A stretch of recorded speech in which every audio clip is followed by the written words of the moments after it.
Hello mga lalabs, maglaga tayo ng patalig ngayon. Lagyan natin yan ng lemongrass, onion, garlic, at yung round pepper. Pagkatapos ay ilaga natin. Then, lagyan natin ng a little bit of salt. Pakuluan lang natin yan ng 1 oras. Yan, kumukulo-kulo ng ating pataleg.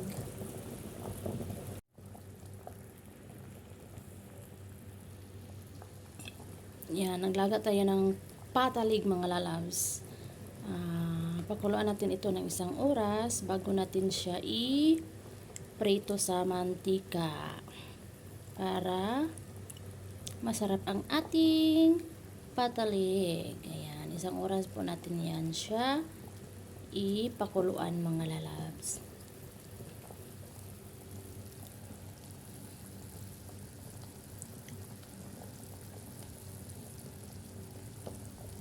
Diba? Ang ganda tingnan ng ating patalig. Uy, kumukulo-kulo-kulo-kulo na ang ating patalig mga lalabs. Ang ganda tingnan. Lalong-lalo na mamaya, masarap talaga ito. You take my passport. You remember that you go KL? I didn't take. No, I renew your passport.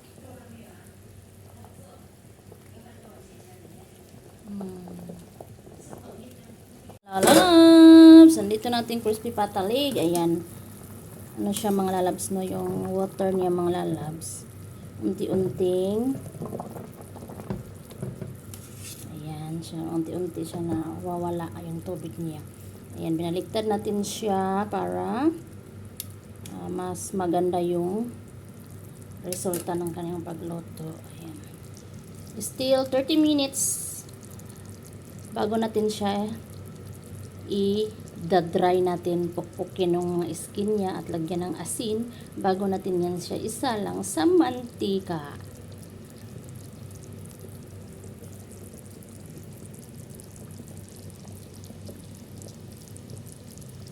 Medium heat lang po ang gagamitin natin sa pagluto dito ha, kapag kumukulo na siya. Hindi tayo maglalagay ng napakalaki ng apoy kasi ayan, mabilis yan siya masuk. Ayan, mabilis yan siya lumambot. Actually, lambot na siya mga lalabs, pero dapat natin siya palambutin at masarap yung resulta ng kanyang pagluto.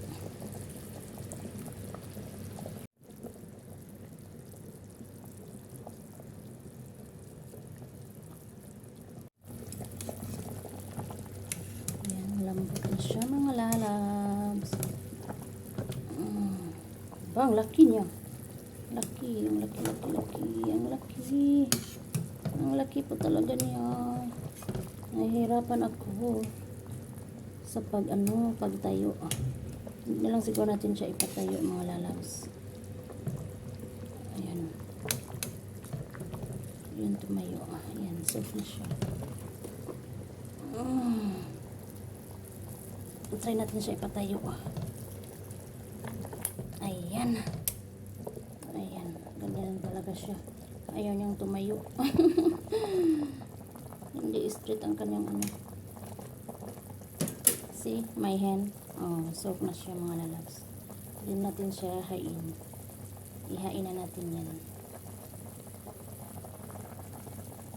Hainin na natin siya.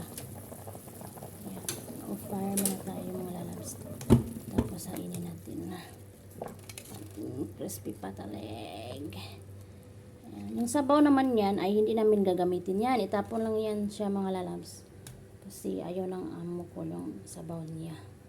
Pero masarap yan siya. Ayan, lagay natin dito. Patuyuin natin ng 15 minutes bago natin siya lagyan ng asin. Budburan natin yan siya asin mga lalabs. Ayan. Kailangan natin yan siya patuyuin. Ayan.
ba't natulog na?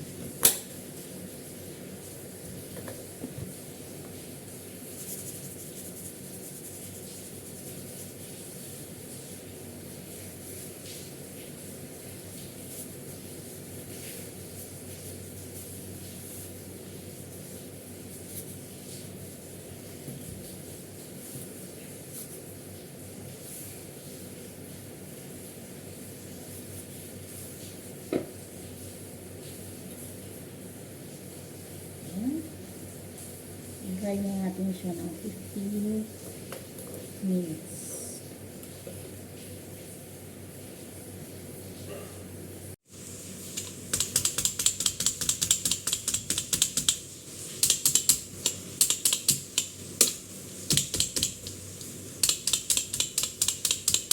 Skin yung malalagay kasi nagtubig siya.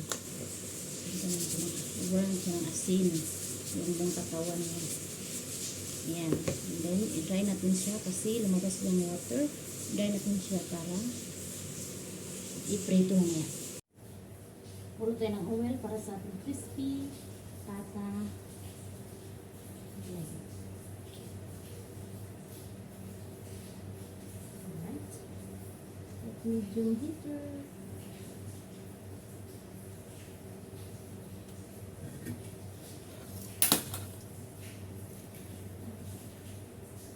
Lagyan natin yung crispy pata leg natin mga lalabs.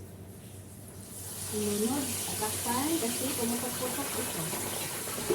Ayan.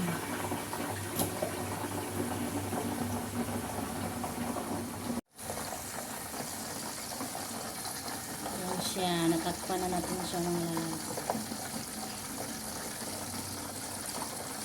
Ituin natin yan siya ng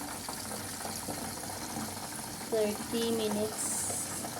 15 minutes, baliktarin natin. Then another 15 minutes, baliktarin natin. Ayan, tumutok siya, diba? Ayan, tumutok. Kailangan talaga yan siya takpan. Kasi kapag hindi mo yan takpan, yung mga oil niya ay lumalabas. Sayang naman, diba? Hindi natin siya makikita tayo kasi hindi natin siya masyado makikita. Ganyan lang makikita natin kasi natakpan siya. Mamaya ay makikita na talaga natin na siyang layers. Sounds effect sa ating crispy pata leg. Yan ang mga lasalunod ko na siya mga lasalunod.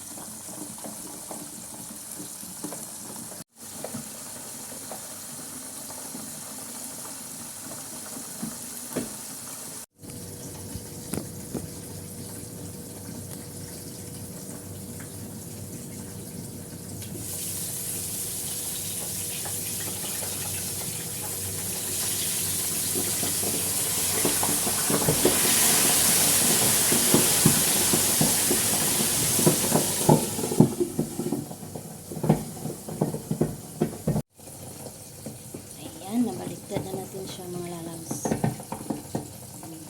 Lakas-lakas ng kanyang putok. Mag-iingat tayo kasi mantika yan ang lalabs. Ayan.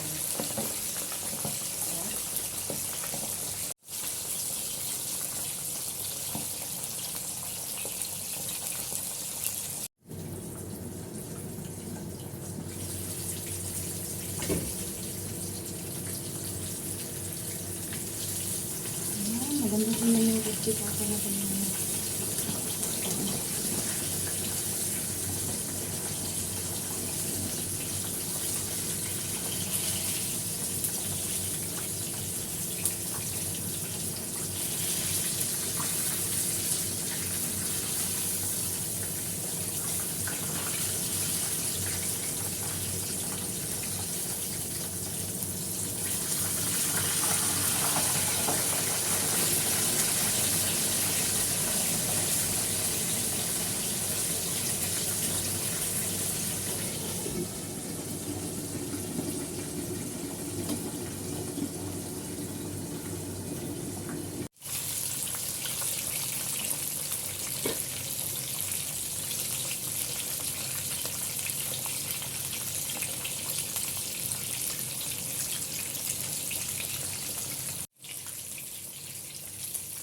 Malapit nang maluto ang ating pata leg, mga laras.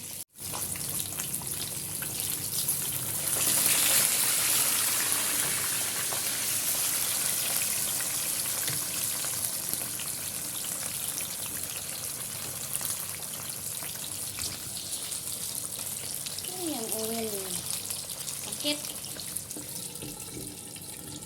Kailangan pala takpan. Yan mga lalabs, luto ng ating crispy pata mga lalabs. Thank you for watching.